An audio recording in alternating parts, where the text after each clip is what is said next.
আজ সকাল থেকেই রোদ ঝলমলে আকাশের দেখা পাওয়া গিয়েছে। তবে বেলা গড়াতেই বাড়তে পারে মেঘের আনাগোনা। রাজ্যের জেলাগুলিতে আবারও বৃষ্টির পূর্বাভাস জারি করেছে আবহাওয়া দপ্তর। আজ দক্ষিণবঙ্গের 7টি জেলাতে জারি করা হয়েছে হলুদ সতর্কতা। ওই 7 জেলায় বজ্র বিদ্যুৎ সহ হালকা থেকে মাঝারি বৃষ্টিপাতের পূর্বাভাস রয়েছে। গত কয়েকদিন বর্ষার ঝড়ো ব্যাটিংয়ের সাক্ষী থেকেছে বাংলা। শরতের নীল আকাশে মেঘের আনাগোনা, দিনভর টুপটাপ বৃষ্টি চলছে। তবে সম্প্রতি সেই বর্ষণ খানিকটা কমেছে। আজও দক্ষিণবঙ্গে ভারী বৃষ্টিপাতের সম্ভাবনা নেই বলেই জানা যাচ্ছে। তবে আজ কলকাতা, পূর্ব মেদিনীপুর, পশ্চিম মেদিনীপুর, উত্তর 24 পরগনা, দক্ষিণ 24 পরগনা, নদিয়া এবং মুর্শিদাবাদ জেলায় হলুদ সতর্কতা জারি করেছে আলিপুর আবহাওয়া দপ্তর। উক্ত এই 7 জেলায় আজ বজ্র বিদ্যুৎ সহ হালকা থেকে মাঝারি বর্ষণের সম্ভাবনা রয়েছে। অন্যদিকে হাওড়া, হুগলি, বাঁকুড়া, পুরুলিয়া, ঝাড়গ্রাম, বীরভূম, পূর্ব বর্ধমান এবং পশ্চিম বর্ধমানেও হালকা থেকে মাঝারি বৃষ্টিপাত চললেও এখানে কোনো সতর্কতা জারি করা হয়নি। দক্ষিণের মতো আজ উত্তরের 4টি জেলাতেও হলুদ সতর্কতা জারি করেছে আবহাওয়া দপ্তর। আজ জলপাইগুড়ি, দার্জিলিং, উত্তর দিনাজপুর এবং কোচবিহার জেলায় হলুদ সতর্কতা জারি করা হয়েছে। এই 4 জেলায় বজ্র বিদ্যুৎ সহ বৃষ্টির পূর্বাভাস রয়েছে। এছাড়াও কালিম্পং, আলিপুরদুয়ার, মালদা এবং দক্ষিণ দিনাজপুরের কিছু কিছু অংশে হালকা থেকে মাঝারি বৃষ্টিপাতের পূর্বাভাস থাকছে। কলকাতার জন্য আজ হলুদ সতর্কতা জারি করেছে আবহাওয়া দপ্তর। আজ দুপুরের দিক থেকে তিলোত্তমার আকাশ আংশিক মেঘলা থাকবে। আবহাওয়া দপ্তরের পূর্বাভাস মতো কিছু কিছু জায়গায় বজ্র বিদ্যুৎ সহ হালকা থেকে মাঝারি বর্ষণ চলতে পারে। আগামীকাল থেকে দক্ষিণবঙ্গের কোনো জেলাতেই কোনো সতর্কতা জারি করা হয়নি। তবে আগামীকাল থেকে আগামী মঙ্গলবার পর্যন্ত দক্ষিণবঙ্গের প্রত্যেকটি জেলাতেই হালকা থেকে মাঝারি বর্ষণ জারি থাকবে। কিন্তু কোথাও তেমন কোনো ভারী বৃষ্টির পূর্বাভাস আপাতত পাওয়া যায়নি। অন্যদিকে উত্তরবঙ্গের প্রত্যেকটি জেলার কিছু অংশে হালকা থেকে মাঝারি বৃষ্টিপাত জারি থাকবে আগামী বুধবার পর্যন্ত। শনি থেকে আগামী মঙ্গলবার পর্যন্ত উত্তরের প্রত্যেকটি জেলার বেশিরভাগ অংশেই হালকা থেকে মাঝারি বৃষ্টিপাত হতে পারে বলে জানিয়েছে আবহাওয়া দপ্তর। তবে কোথাও তুমুল বর্ষণের সম্ভাবনা আপাতত নেই আমাদের রাজ্যের জন্য। আবহাওয়া নিয়ে আজ কি জানিয়েছে আবহাওয়া দপ্তর, চলুন এবার বিস্তারিত দেখে নেওয়া যাক। একটা তো সাইক্লোনিক সার্কুলেশন আছে আপনার নর্থ ওয়েস্ট বেতে এবং অ্যাসোসিয়েটেড কোস্টে। এই সাইক্লোনিক সার্কুলেশনটা কালকে লো ফর্ম করতে পারে। তবে ওই সাইক্লোনিক সার্কুলেশনটা আপনার দক্ষিণবঙ্গ থেকে অনেক সাউথ দিয়ে পাস করবে। As a result of which ওই সাইক্লোনিক সার্কুলেশনের জন্য খুব বেশি বৃষ্টি আমরা হয়তো নাও পেতে পারি।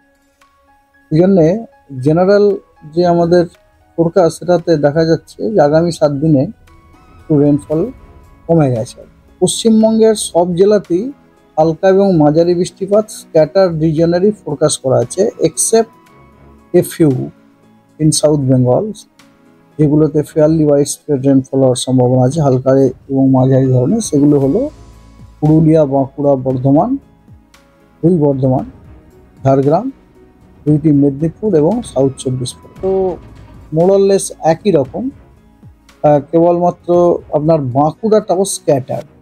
তার মানে আগামীকালও পশ্চিমবঙ্গের প্রায় সব জেলাগুলোতেই হালকা এবং মাঝারি ধরনের বৃষ্টিপাত বিক্ষিপ্তভাবে বিভিন্ন জায়গাতে হওয়ার সম্ভাবনা আছে, এক্সেপ্ট এ ফিউ ডিস্ট্রিক্ট। সেগুলি হলো পুরুলিয়া, ঝাড়গ্রাম, 2টি মেদিনীপুর, হুগলি, হাওড়া এবং সাউথ 24 পরগনা। ঠিক আছে, সাউথ 24 পরগনা, নর্থ 24 পরগনা অবশ্য, অ্যান্ড কলকাতা অবশ্য। 29 তারিখ। 30 তারিখে আপনার গোটা পশ্চিমবঙ্গের প্রায় সব জেলাগুলিতেই হালকা এবং মাঝারি ধরনের বৃষ্টিপাত স্ক্যাটার্ড হওয়ার সম্ভাবনা আছে। হ্যাঁ, স্ক্যাটার্ড মানে কিছু জায়গাতে আর কি, হ্যাঁ, বেশিরভাগ জায়গাতে নয়, কিছু জায়গাতে। তো এক্সেপ্ট এ ফিউ ডিস্ট্রিক্ট যেগুলোতে ফেয়ারলি ওয়াইড স্প্রেড রেনফল হওয়ার সম্ভাবনা আছে, সেগুলি হলো ঝাড়গ্রাম, 2 মেদিনীপুর এবং 2 24 পরগনা। এই কয়েকটি জেলাতে আপনার ফেয়ারলি ওয়াইড স্প্রেড রেনফল হওয়ার সম্ভাবনা আছে। 30 তারিখে উত্তরবঙ্গের দার্জিলিং, কালিম্পং, জলপাইগুড়ি, আলিপুরদুয়ার এবং কোচবিহার, এই 5টি জেলায় ফেয়ারলি ওয়াইড স্প্রেড রেনফল হওয়ার সম্ভাবনা আছে। এবং দক্ষিণবঙ্গে 2টি মেদিনীপুর এবং দক্ষিণ 24 পরগনা, এই জেলাগুলিতে ফেয়ারলি ওয়াইড স্প্রেড রেনফল হওয়ার সম্ভাবনা আছে হালকা এবং মাঝারি ধরনের। এবং পশ্চিমবঙ্গের বাকি সব জেলাগুলিতে হালকা এবং মাঝারি ধরনের বৃষ্টিপাত বিক্ষিপ্তভাবে কিছু জায়গাতে হওয়ার সম্ভাবনা আছে। আর 1 তারিখ, 2 তারিখ এবং 3 তারিখ সেপ্টেম্বর মাসের উত্তরবঙ্গের সব জেলাগুলিতেই অনেক জায়গায় হালকা এবং মাঝারি বৃষ্টিপাত হওয়ার সম্ভাবনা আছে এবং দক্ষিণবঙ্গের সব জেলাগুলিরই কিছু জায়গাতে হালকা এবং মাঝারি ধরনের বৃষ্টিপাত হওয়ার সম্ভাবনা আছে। ওয়ার্নিং দেওয়া হয়েছে, তার কারণ হচ্ছে যেহেতু ওই যে সাইক্লোনিক সার্কুলেশনটি আছে যেটা আমি বললাম, যেটা আগামীকাল আপনার একটা লো প্রেশার এরিয়াতে পরিণত হওয়ার সম্ভাবনা আছে। এই জন্য তাদের জন্য একটা অ্যাডভাইস দেওয়া হয়েছে। অ্যাডভাইসটা হচ্ছে এইরকম যে স্কোয়ালি ওয়েদার হওয়ার সম্ভাবনা আছে উইথ সারফেস উইন্ড স্পিড 35 কিলোমিটার/আওয়ার থেকে 45 কিলোমিটার/আওয়ার এবং গাস্টিংয়ে 55 কিলোমিটার/আওয়ার হওয়ার সম্ভাবনা আছে। কোথায়? সেন্ট্রাল বে অফ বেঙ্গলে হওয়ার সম্ভাবনা আছে, তার সাথে সাথে অ্যাডজয়নিং নর্থ বে অফ বেঙ্গলে হওয়ার সম্ভাবনা আছে 29 থেকে 31 তারিখ পর্যন্ত। Along and off West Bengal Odisha কোস্টে। আর 30 এবং 31 এই দুদিন কিন্তু নর্থ বে অফ বেঙ্গলে আপনার এইরকম কন্ডিশন থাকার কথা।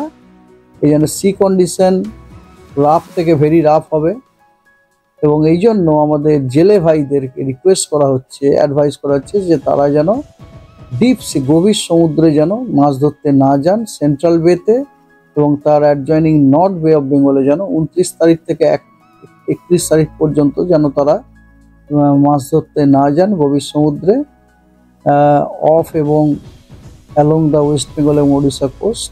এবং 30-31 এই দুদিন যেন তারা নর্থ বেঙ্গলেও যেন না যায় এবং যারা অলরেডি ডিপ সিতে আছে তাদেরকে উপদেশ দেওয়া হচ্ছে যে তারা যেন 29 তারিখের আগেই কোস্টে যেন ফিরে আসে।